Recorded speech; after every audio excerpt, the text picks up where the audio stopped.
मग वडिलांनी काय केलं, काठी घेऊन लंगडाय चालू केलं.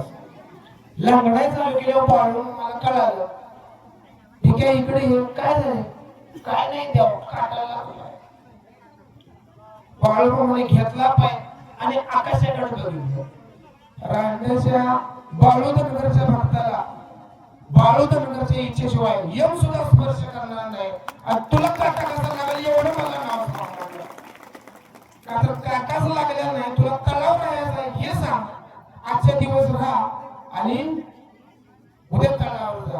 अरे बाळूमामाच्या इच्छेविरुद्ध बाळूमामाच्या भक्ताला काटा सुद्धा स्पर्श करणार नाही, हे बाळूमामाचं वचन आहे. 1944 साली असं बाळूमामा वर्षाला ज्या ठिकाणी बकरी होती त्या ठिकाणी भंडारा करायचा. मग मेथके गावाला बकरी होती आणि भंडारा करायचं ठरवलं. भंडारा करायचा असताना अन्नप्रसाद चालू होता आणि त्या प्रसाद वाटप करत असताना एका शेतकऱ्यानं बाळूमामाच्या मेथक्याला मारलं. मारल्यानंतर बाळूमामा काय म्हणला, रांडेच्या जगाच्या कल्याणासाठी बाळूधनगर भंडारा करायला लागलाय आणि बाळूधनगरच्या मेथक्याला मारतायचा ह्यो भंडाराच मी बंद करणार. आणि बाळूमामानं घोषणा केली की मी आता इथनं पुढे भंडारा करणार नाही. झालं, लोक विसरून गेले. लोकांच्या पण लक्षात आलं की पुढच्या वर्षी काही भंडारा होणार नाही. मग फाल्गुन मध्ये एकादशीला आमचा आजोबा आणि रुक्मिणी 4-5 धनगर उठले आणि वर्षाच्या नियमाप्रमाणे डोल घेऊन कापशीला कोलेवाडी भागात येईल.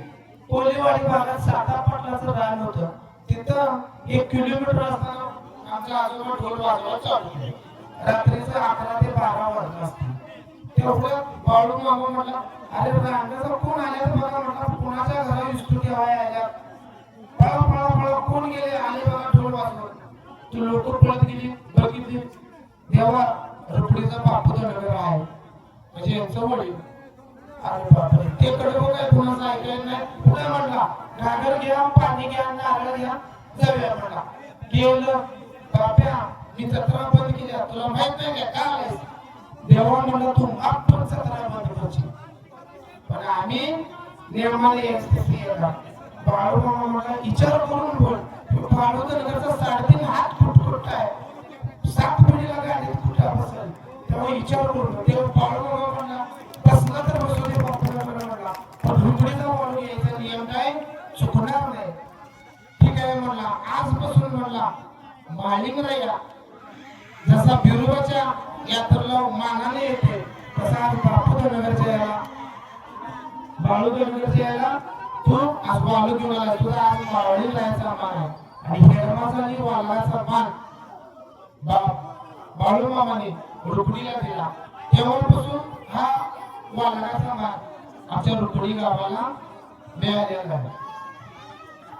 त्यानंतर आता आपले जे काही कारभार आहे बाळू श्रीगारे यांच्या वडिलांचे आणि आमच्या वडिलांची एक गोष्ट सांगतो आणि मी या ठिकाणी आपली रजा घ्यायचं म्हणतोय.